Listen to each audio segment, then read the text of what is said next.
So I had times where I thought, he was going to call it, or he might have called it, especially in the Atlanta and the Minnesota game. But I had no recollection or thought about it being called in the Hmm. Super Bowl at all.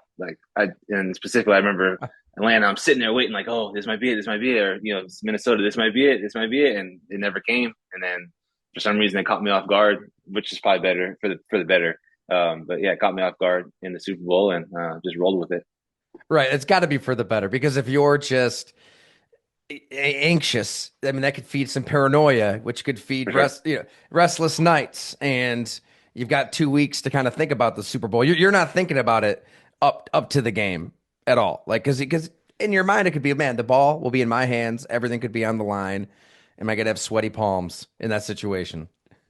Well, I remember I think I told my wife, and then my brother, my younger brother, he played ball as well, and so I might have told Right. him and my uncle. Those were like three people I said, like, hey, if you ever see me out here, something cool's gonna happen. But no, man, I mean, leading into the game, yeah, we talked about it and we walked through it and that type of stuff. But in the game, I was oblivious to it. I had no clue that we even had that play until they called it. Now you kind of just skim past. Yeah, you did it through some walkthroughs. You practiced it. You're playing the Patriots too. I mean, Spygate. You had to have been a little worried.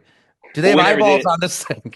Yeah, we never did it outside of Philly. So we practiced. So you have the Super Bowl is a 2 week thing, right? So the first week you're at home practicing. Basically, you install all your stuff there, and then when you go to the site for the game, you practice, but it's more of like repetitive stuff that you might have done during the season. You know what I mean? And then when you do walkthroughs at night, and when you do the walkthroughs in the conference room, that's when you do all the specific stuff for the game, just specifically because we were playing the Patriots. But I think a lot of teams follow that model because you don't the practice is in a private place, and we practice at University of Minnesota's indoor facility, but it's really public because really a lot of people can be walking through Yeah. all of that. It's not really super secure, but the hotel is very secure, especially like the conference room that has all the important information.